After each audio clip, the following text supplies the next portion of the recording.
Olá, queridos e amados irmãos, recebam a graça e a paz do Senhor Jesus. Sou Ricardo Andrade, estamos começando mais um culto, mais um tempo aqui conectados com a palavra, conectados com Deus. E você é o nosso convidado em todo esse projeto que nós temos feito aqui todos os dias de semana, chegado até a sua casa, levando a palavra de Deus com vocês, buscando a sua edificação pessoal, não importa onde você está, não importa qual situação você está, não importa em qual momento de vida também você está. Que você tem que guardar dentro de você é uma verdade de Deus para o seu coração. Deus pode mudar a sua história, Deus pode transformar a sua vida, Deus pode mudar a sua realidade, mas o que Deus quer realmente mudar é o seu coração. E o plano de Deus para você é que você venha a frutificar. Por isso estamos falando sobre frutificação durante todo esse ano, durante todo esse tempo. E a cada dia você vai estar aprendendo aqui comigo, com o pastor Joel, com o pastor Vanderlei, com o presbítero Paulo, como frutificar, como se tornar uma pessoa frutífera, como dar resultado, como dar frutos que glorifiquem a Deus, como a palavra de Deus ensina. Eu quero começar esse nosso tempo aqui, começar esse nosso culto, lendo a palavra do Senhor com você. Provérbios capítulo 2, verso de número 6, diz o seguinte, a palavra de Deus: pois o Senhor é quem dá sabedoria, da sua boca procedem o conhecimento e o discernimento. Vou ler com vocês de novo. Pois o Senhor é quem dá sabedoria, da sua boca, de sua boca procedem o conhecimento e o discernimento. É da parte de Deus que nós vamos receber tudo o que nós precisamos. E nós precisamos disso que ele nos disse aqui. Precisamos de sabedoria para lidar com as nossas lutas, com as nossas conquistas, com as pessoas que estão nos ladeando, nos rodeando. Precisamos ser sábios para lidar com esse mundo. A Bíblia diz isso, nós precisamos de sabedoria. Um dos apóstolos de Jesus disse: se você quer sabedoria, peça a Deus. O apóstolo Tiago diz isso. Peça a Deus, pois ele dá livremente. Deus não guarda sabedoria para si. Ele quer distribuir, quer que você saiba.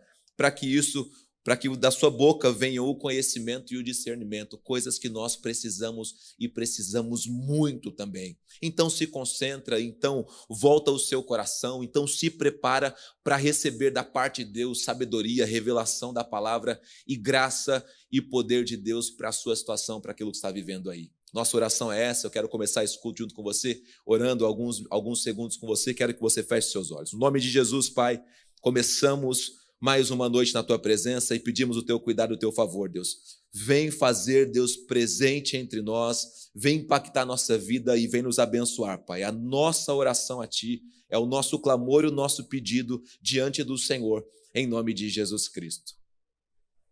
Amém. Deus abençoe a sua vida.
Seja exaltado.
Digno dessa canção, só tu és Senhor.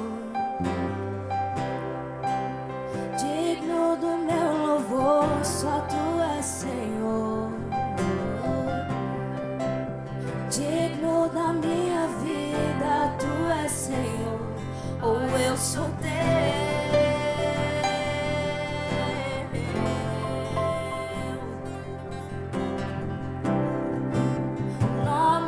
Sobre todos é o teu Jesus.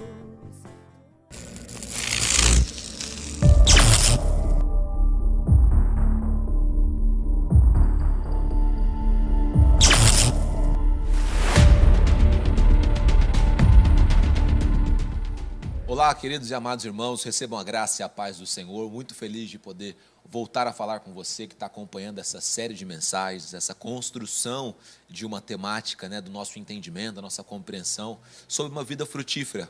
Creio que você também tem ouvido, se não tem, eu te incentivo a ouvir o pastor Joel Estevanato, o pastor Wanderlei Medeiros. Ambos estão falando também de outros textos e outros prismas, mas sobre o mesmo fundamento, que é uma vida que frutifica diante de Deus. E esse é o nosso intuito aqui. Não somente que nós venhamos a frutificar, mas que principalmente você venha a frutificar na sua vida e venha a frutificar debaixo de uma base bíblica, de um pensamento bíblico, de um entendimento, de uma compreensão bíblica, porque isso vai dar a você sustentação, fundamento. Jesus disse, se você construir uma casa sobre areia, essa casa vai ruir quando vier dificuldades. Lá ele fala sobre chuvas, sobre águas, sobre rios, mas ele diz também que se você construir uma casa sobre a rocha, Mateus capítulo 7, construir uma casa sobre a rocha, ela vai estar firmada, ela vai estar firme, ela vai estar forte e vai ser uma bênção. E a nossa intenção é que você construa a sua fé, construa a sua espiritualidade, construa a sua vida sobre uma rocha firme, e essa rocha firme é Jesus. Por isso estamos olhando para Jesus, como Hebreus diz, o autor da nossa fé, o consumador da nossa fé, e buscando nele os fundamentos para uma vida que dá fruto, que frutifica para a glória de Deus, porque essa é a intenção de Deus para mim e para você. Estamos aqui, eu estou falando particularmente sobre as bem-aventuranças, frutificando com o Sermão do Monte, onde Jesus começa ali, eu vou junto com você trilhar todo esse caminho de Mateus capítulo 5, mas eu estou começando por onde Jesus começou, e ele começou falando sobre pessoas que são mais que felizes, são bem-aventuradas, pessoas que não estão preocupadas com coisas internas, mas estão vendo o Evangelho prosperando, crescendo, se desenvolvendo dentro delas. E aí a gente passou aqui já nesses 3 episódios anteriores por muita coisa importante. Eu te incentivo também a isso. Volta lá atrás, se você não assistiu, e assista o primeiro episódio, o segundo, o terceiro, até chegarmos o quarto, até chegarmos nesse episódio aqui que que eu tenho certeza que vai ser uma bênção para a sua vida. Já falamos sobre sermos pobres de espírito, sobre os que choram, sobre os humildes, sobre os que têm fome e sede de justiça, porque é nessa ordem que Jesus vem falando. Você sabe, para cada bem-aventurança, Jesus traz uma paga, traz uma resposta a isso. Se você se comportar dessa maneira, se você tiver isso dentro do seu coração, se você tiver essa atitude, você tem uma resposta. E cada um desses pontos vai trazendo em si uma resposta. E hoje nós chegamos em algo que eu carrego dentro do cristianismo como algo muito importante. É muito importante que você tenha essa característica em você, tenha essa marca do evangelho em você, porque é muito importante, e eu frisei isso em alguns programas passados, que não é uma escolha. Nós não pegamos essas bem-aventuranças e escolhemos uma e falamos, não, eu tenho essa e as outras eu posso desprezar e deixar de lado. Não, nós precisamos ter elas em amplitude na nossa vida. Precisamos ter todas essas bem-aventuranças agindo em nós. Então a gente precisa ter essa pobreza no nosso espírito, esse desejo de preenchimento, essa vontade de ser algo e alguém. Precisamos chorar pelos nossos males, pelos nossos pecados, decisões erradas e também por esse mundo que se destrói a cada dia mais.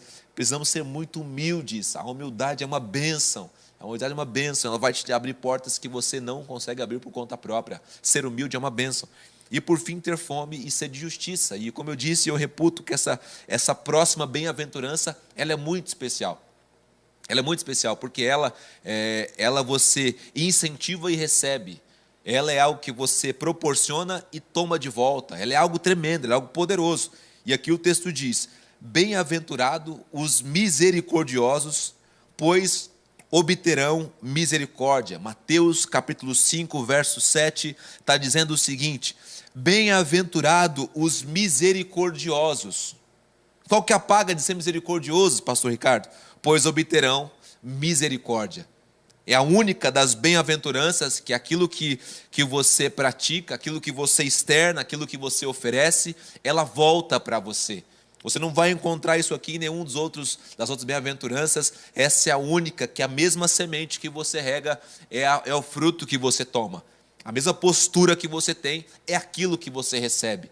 Então isso é muito importante, isso é muito significante, isso vai fazer toda e total diferença na nossa vida. E você sabe, sem a misericórdia, nós já estaríamos consumidos. É a misericórdia do Senhor que nos fundamenta, é a misericórdia de Deus que nos ajuda e que nos sustenta para que a ira de Deus não venha sobre nós. O Antigo Testamento mostra que a cada vez que o povo de Israel ia e sacrificava, ele não estava ali cobrindo os seus pecados, mas estava ali fazendo com que Deus tivesse misericórdia deles. Misericórdia deles. E hoje nós sabemos que pelo sacrifício do Filho de Deus, pela entrega de Jesus Cristo na cruz do Calvário, nós obtivemos misericórdia de Deus. Pastor, o que é a misericórdia? A misericórdia é a junção de duas palavras. Eu até anotei aqui para não me perder. É uma palavra que vem do grego, que é de miserere, que significa compaixão. E a outra é corda, onde vem a palavra coração, misericordia. E aí, quando você junta essas palavras, significa o seguinte: dar o coração àqueles que são vítimas da miséria. Somos nós que estamos olhando para pessoas e vendo que o coração dela necessita de algo, e nós nos compadecemos daquilo que o coração dela necessita e estendemos a nossa mão a essas pessoas. Nós estamos tendo, então, misericórdia de alguém. Não estamos olhando somente o exterior, ou a problemática, ou a situação que ela está vivendo, mas estamos olhando para o coração dessa pessoa. Estamos olhando para dentro dela e sentindo a miséria que ela tem no interior dela, e por isso estamos estendendo a nossa mão, alcançando o coração e estendendo o nosso coração. Se agirmos assim, nós precisamos ser um povo misericordioso. O povo de Deus tem que ser um povo misericordioso. Por quê? Porque Deus olhou para nós e viu a miséria e a cardia em nós. Ele juntou essas duas coisas, ele disse: eu estou olhando para o coração de vocês. Você sabe que o profeta Samuel, ele quase foi enganado pela aparência. E lá Deus ensina, lá Deus mostra. Samuel, você está olhando somente o exterior, mas eu estou sondando o interior. Deus pode sondar e Deus sonda o nosso coração constantemente. Ele olha para nós, ele olha para pessoas que agora estão fora do caminho dele, estão distante deles, estão fora da palavra de Deus, estão, na verdade, aversos à palavra de Deus, não querem saber de Deus, não querem saber da igreja de Deus, não querem saber de nada de Deus, mas Deus está olhando para esses corações e está tendo misericórdia. Ele quer estender a sua bondade a esses corações, e ele faz isso. A Bíblia diz que por um justo talvez alguém morresse, mas por injustos ninguém queria morrer, mas ele vai dar o seu filho. E João 3 diz que ele foi e deu o seu filho unigênito, para que agora todo aquele que nele crê não pereça, mas tenha vida eterna. Então Jesus estende a sua misericórdia, Deus Pai estende a sua misericórdia a qualquer um que agora queira receber essa misericórdia. E nós não podemos ficar fora disso. Nós temos que ser um povo marcado por misericórdia. Você vai frutificar, você vai dar resultado para Deus quando você demonstrar misericórdia por pessoas. Quando você demonstrar que você está conseguindo enxergar não só o exterior, mas o interior. E não quer dizer que a gente vai conseguir enxergar como Deus enxerga. Não, a gente vai entender a misericórdia e vai estender essa misericórdia a qualquer pessoa que se aproxime de nós, a qualquer pessoa que chegue perto de nós, a qualquer pessoa que esteja querendo viver essa verdade maravilhosa. A palavra de Deus também diz, em Mateus capítulo 7, que Lucas capítulo 6, me desculpa, dos versículos 36 ao versículo 38, ele diz o seguinte, esse texto: sejam misericordiosos, Lucas 6, 36 a 38. Assim como o Pai de vocês é misericordioso. Olha aí, nós estamos expressando aquilo que Deus tem, aquilo que Deus possui. Não julguem e vocês não serão julgados. Não condenem e não serão condenados. Perdoem e serão perdoados. Deem e lhes será dado. Uma boa medida, calcada, sacudida, transbordante será dada a vocês. E aí vem a chave principal desse texto, e também da nossa fala aqui nessa noite, desse estudo, desse ensino. Diz o seguinte: pois a medida que vocês usarem, também será usada para medir vocês.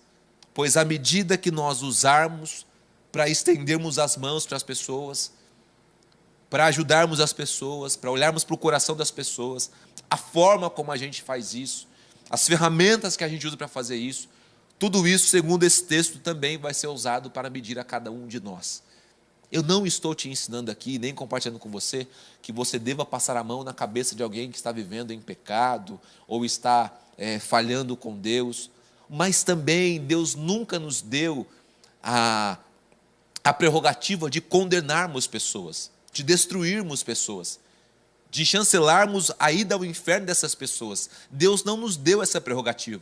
Deus disse para nós: sejam misericordiosos como o Pai de vocês é. Eu quero que você pense um pouco no seu passado, eu quero que você pense um pouco nas suas posturas, eu quero que você pense um pouco nas suas atitudes, eu quero que você pense um pouco talvez no seu começo de fé. Você que às vezes patinou muitas vezes em comportamentos, em situações, você que às vezes tinha dificuldade em tomar decisões que fossem sábias e santas, você que demorou para engatar no Evangelho e para entender o reino e para deixar Jesus tomar conta da sua vida, você que por algum instante da sua vida foi cabeça dura com Deus, você que rejeitou a ação do Espírito Santo, eu quero saber agora por que a gente, depois de um tempo, depois de ter vivido tudo isso, hoje a gente exige de pessoas coisas que a gente, no começo da nossa caminhada ou da nossa fé, a gente não tinha. Nós temos que entender o tempo das pessoas. Nós temos que entender o processo ao qual elas estão vivendo. Nós temos que ter empatia com essas pessoas. Nós temos que sermos misericordiosos. Porque Pedro disse para Jesus: quantas vezes eu tenho que perdoar o meu irmão? 7 vezes. E Jesus ampliou esse número muitas vezes, você sabe disso. Ele diz: não, perdoe 70 vezes 7. Seja misericordioso. E nós precisamos muito praticar essa misericórdia, viver essa misericórdia e fazer com que ela seja real na nossa vida. Bem-aventurado você será quando você for um misericordioso. Por quê, pastor? Porque você vai receber de Deus também misericórdia. E tem um texto bíblico que dá, na verdade, 2 textos bíblicos que dão muito fundamento para a gente poder pensar sobre misericórdia. E eu quero que, se você pode repetir comigo na sua casa, você repita comigo aí: misericórdia não é sentimento. Vamos repetir junto? Misericórdia não é sentimento. Misericórdia é ação. Misericórdia é como perdão. Perdão não é um sentimento. Perdão é uma ação que nós temos de tirar essa pessoa do nosso coração, de tirar essa pessoa do controle da nossa vida e das nossas emoções e entregar isso nas mãos de Deus. Misericórdia é a mesma coisa. Não adianta falar que tem misericórdia, mas na hora de estender a mão, recuar. Não adianta falar que tem misericórdia, mas o coração não está se compadecendo. Isso não é misericórdia. Misericórdia é praticada. Misericórdia, ela é prática. E eu quero, junto com vocês, ler um texto aqui, na verdade, citar para vocês, né, um texto que é um fundamento. Depois eu quero citar um outro texto que é um outro fundamento para a gente encerrar esse nosso estudo aqui sobre misericórdia, tá certo? Bem-aventurados são os misericordiosos. O primeiro texto é Lucas capítulo 10, dos versículos 33 a 35. Ali está contando a história, um trecho da história do samaritano que vai em socorro de alguém que está ali assaltado, machucado e lançado na lama. O texto diz, esses versos que eu citei, que um samaritano, estando de viagem, chegou onde se encontrava o homem. Esse homem que foi assaltado, esse homem que foi ali prejudicado e machucado. E quando viu, teve piedade dele, misericórdia. Aproximou-se, olha aí, misericórdia não é sentimento, é ação. Aproximou-se e enfaixou-lhe as feridas, derramando nelas vinho e óleo. Depois colocou sobre o seu próprio animal, levou para uma hospedaria e cuidou dele. No dia seguinte, deu 2 denários ao hospedeiro e disse: cuide dele. Quando voltar, lhe pagarei todas as despesas que você tiver. Meu amado irmão, nós temos que entender essa verdade. Que entender essa verdade. E a oportunidade, na verdade, quantas oportunidades que o Senhor Deus não nos dá para que nós possamos exercer misericórdia todos os dias. Porque estamos encontrando com pessoas, e elas estão precisando disso aqui que esse rapaz teve, de gente que tem piedade dele, misericórdia dele. Não é só fazer algum tipo de assistencialismo, dar uma roupa, dar uma comida, é se envolver com essa pessoa. Não é apertar a mão e depois virar as costas, não é dar uma cesta básica e depois não fazer mais nada, não. O texto está dizendo que esse rapaz se aproxima, ou ele se compadece daquela pessoa, ele se compadece da situação que ela está vivendo. Nós não podemos ser distantes das pessoas com quem nós queremos expressar misericórdia, nós precisamos nos aproximar, entender o problema, entender toda a aflição, entender a dificuldade, a profundidade daquela situação, nos aproximarmos. E depois o texto diz que ele toma 2 posturas. Ele enfaixa as feridas. Nós temos que ter uma palavra de empatia para as pessoas que nós estamos nos aproximando. Uma palavra que reflita a nossa misericórdia. Se for somente palavras o suficiente. Se não, precisamos ter uma ação que vá em direção a essas pessoas. De estender a mão sobre elas. E eu estou crendo aqui no meu coração que Deus está te mostrando pessoas que você tem que fazer isso. Se aproximar e estender a mão. Mas pastor, eu fui ferido, fui machucado, eu já fui traído, eu já fui enganado muitas vezes. Meu querido, tenha misericórdia, porque Deus terá misericórdia de você. Não deixe de fazer o bem porque alguém te pagou com o mal, mas vença esse mal com o bem. Vença esse trauma praticando essa bondade na vida dessa pessoa que Deus está colocando na sua mente e no seu coração. Ele vai e derrama vinho e óleo sobre as feridas da pessoa. E depois ele põe sobre o seu próprio animal. Ele não está pegando nada de ninguém para ser misericórdia. Uma outra coisa muito feia é quando você exerce misericórdia com as coisas que são do outro. Não, está aí nas suas coisas, já está na sua mão, a palavra está na sua boca. A misericórdia, ela é para você estender a essas pessoas. E por fim aqui, mas não menos importante, diz o texto que ele diz que vai fazer o que ele tem que fazer, mas depois ele volta para saber quanto de despesa aquele rapaz deu. Como é que eu entendo isso? Como é que eu quero que você também entenda isso?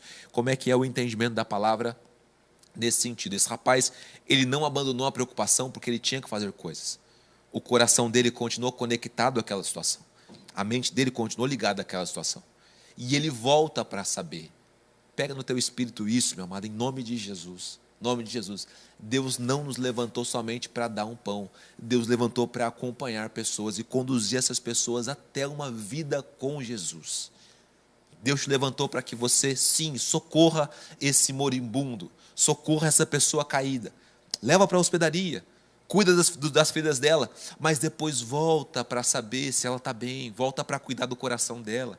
Volta para falar dela. Quando a gente estende a mão com uma atitude de misericórdia, esse coração ele se abre como uma rosa no tempo de abertura, para poder ouvir o Evangelho, ouvir a palavra de Deus, ouvir o que Deus tem colocado no seu coração. Não perca essa oportunidade. Não se feche, mas se abra para que você possa expressar essa bondade de Deus através da sua vida, para que você possa expressar misericórdia. A natureza caída, a natureza humana, as pessoas religiosas, as pessoas que estão por aí arrotando uma falsa religião, elas não estão preocupadas. Um pouquinho antes você vê que tem 2 exemplos de pessoas que estão voltando do templo, estão voltando da casa de Deus, mas não estão preocupadas com as pessoas, não têm misericórdia no seu coração, estão voltadas para si mesmo. E esse é um baita de um exemplo para mim e para você, que a gente poderia encerrar aqui, mas tem um exemplo que a Bíblia mostra também, que é muito forte também nesse sentido, e eu quero que você anote aí também, para que você depois possa, sozinho na sua casa, fazer comparações entre as posturas e as atitudes desses personagens, desse samaritano, que é uma história que Jesus conta, e de uma história bíblica, que é a história do profeta Jonas. Jonas capítulo 4, eu quero ler com vocês, de 1 a 4. Esse texto aqui está dizendo o seguinte: Jonas ficou profundamente descontente com isso, enfurecido, ele orou ao Senhor: Senhor, não foi por isso que eu disse quando ainda estava em casa? Foi por isso que me apressei em fugir para Tarsis. Eu sabia que tu és Deus misericordioso e compassivo, muito paciente, cheio de amor, e que promete castigar, mas depois se arrepende. Agora, Senhor, tira a minha vida, eu imploro, porque para mim é melhor morrer do que viver. Aí o Senhor lhe respondeu: você tem alguma razão para toda essa fúria? Jonas é o exemplo totalmente inverso do samaritano, porque Jonas é alguém levantado por Deus, Jonas é alguém que ouvia a voz de Deus, Jonas era um profeta de Deus, era alguém que falava com Deus. Nesse texto você percebe isso, e Deus ouvia, e Deus falava com ele, mas Deus o manda a um povo a quem Jonas não queria ter misericórdia, a quem Jonas não queria expressar misericórdia, a quem Jonas não queria expressar o coração de Deus na vida dessas pessoas. Jonas sabia que o povo ninivita era um povo mau, era um povo que estava sendo condenado por Deus, era um povo que havia nações clamando contra eles, pessoas buscando a Deus para que Deus condenasse aquele povo. Ainda assim não teve misericórdia daquele povo. Toma cuidado para o seu coração não se encher de rancor de alguém ou de alguma situação, não se encher de amargura, a ponto de Deus falar com você e você fazer como Jonas, se irar, porque Deus quer que você leve a misericórdia dele até outras pessoas. Toma cuidado para o seu coração não se fechar para a vontade de Deus. E qual que é a vontade de Deus, pastor Ricardo? A vontade de Deus é que você estenda a misericórdia, é que você sinta o que o outro sente, o vazio que ele está sentindo, sinta no seu coração, e por isso o ajude, o socorra, o abençoe, cuide dele. O texto diz aqui que Jonas estava enfurecido, porque Jonas sabia de tudo que Deus tinha, de tudo que Deus era, e que ele também precisava ser. Olha as características: misericordioso, compassivo, paciente, cheio de amor. É tudo que nós precisamos ter em nós para estendermos as nossas mãos a outras pessoas, estendemos as nossas mãos a outras vidas. Meu querido, você vai ser um bem-aventurado, você vai ser uma pessoa muito feliz, realizada no seu coração, realizada no seu íntimo, realizada no seu âmago, realizada dentro de você, quando você estender a sua mão em misericórdia a outras pessoas. Eu não digo que todo mundo vai aceitar, ou todo mundo vai reagir corretamente, ou todo mundo vai ser grato, ou todo mundo vai ser feliz porque você estendeu a mão. Com certeza, eu creio, vamos encontrar pessoas ingratas, pessoas que vão dizer: mas eu não te pedi nada, mas nós não estamos fazendo em troca de nada. Não estamos fazendo em troca de respostas humanas. Estamos olhando a palavra de Deus e lembrando que a palavra de Deus diz que se nós formos misericordiosos, Deus virá até nós com também a sua misericórdia, com a sua bondade, com o seu cuidado. E eu quero que no nome de Jesus que você pratique isso. Não deixe isso virar um sentimento na sua vida, uma sensação na sua vida, um ato emocional na sua vida, mas pelo contrário, faça disso uma verdade, faça disso uma atitude, faça disso uma posição, e Deus vai estender as mãos sobre você. Que Deus te abençoe, que Deus te fortaleça. A minha oração é para que você viva misericórdia, viva esse bem, esse bem tão precioso, tão maravilhoso, porque é o que Deus tem para a sua vida. que você frutifique para a glória de Deus, que você honre ao Senhor com a sua vida e que você receba a bênção de Deus sobre você em todo o tempo. Um forte abraço e até semana que vem a gente volta falando sobre outra bem-aventurança. Até lá, Deus abençoe.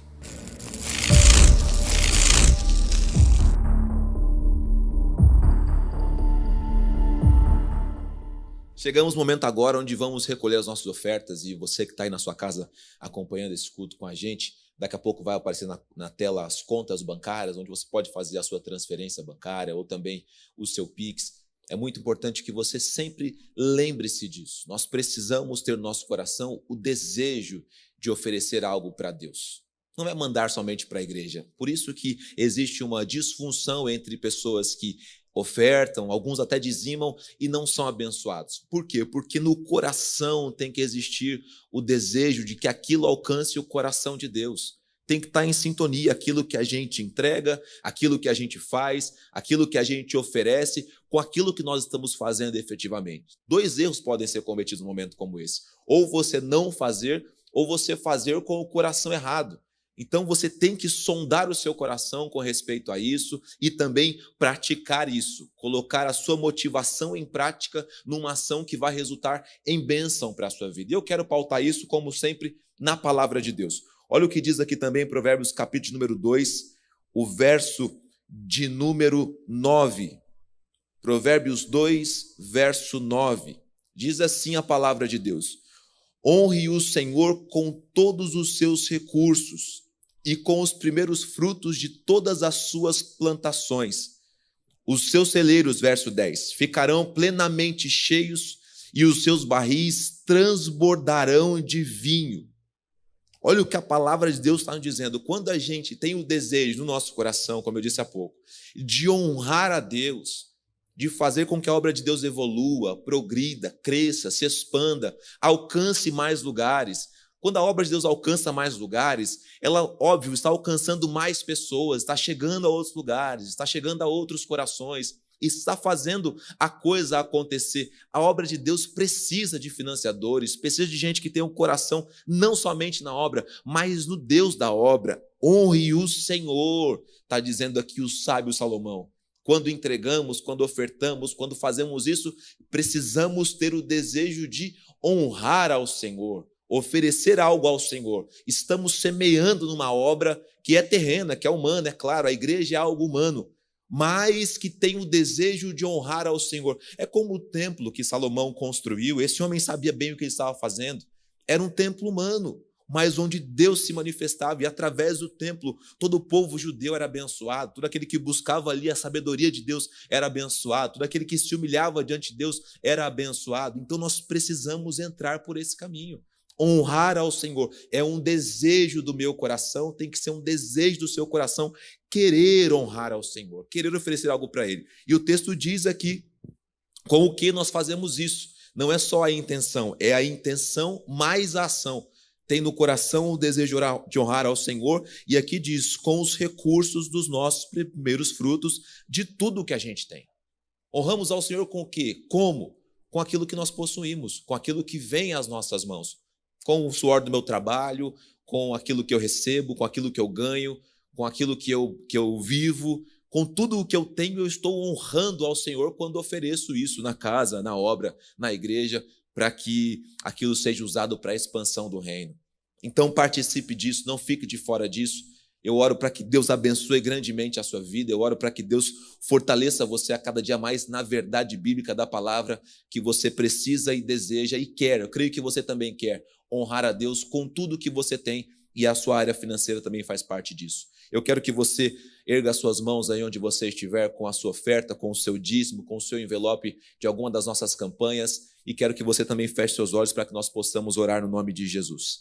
Oramos agora, Pai, diante do Senhor, colocando a nossa vida e pedindo a Tua bênção, o Teu cuidado e o Teu favor. Que o Senhor recompense, ou melhor, que o Senhor traga o resultado, Senhor, para a vida de cada ofertante, dizimista ou contribuinte.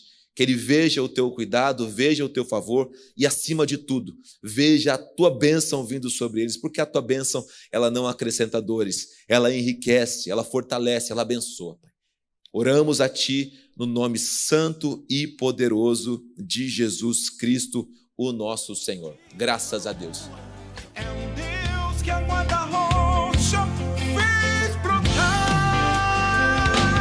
Aquele mesmo Deus que operou lá no passado, ainda é o mesmo Deus que está aqui neste lugar. É o mesmo Deus que ainda opera maravilha. É o Deus que pode eu sei. Oh, Deus que operou lá no passado, de Abraão, de Isaac, de Jacó. É o mesmo Deus que está aqui neste lugar.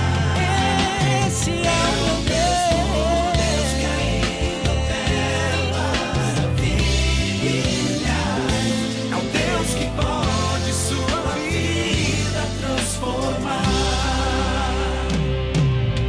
Ele estava com os 3 homens na fornalha e com Daniel na cova do... Estamos chegando ao final desse nosso tempo aqui, voltados para a palavra de Deus, voltados para esse tempo onde você teve a chance de louvar ao Senhor, ouvir uma palavra bíblica para o seu coração, que está levando você a frutificar a cada dia mais, buscar a Deus a cada dia mais, se dedicar a cada dia mais, e que você faça isso, não só hoje, mas durante todo esse ano, e que você faça isso ainda mais, faça isso durante toda a sua vida, que Deus te fortaleça, que Deus te abençoe e que Deus dê graça sobre você. Você nasceu para frutificar, não se esqueça disso. Um forte abraço para você e até mais.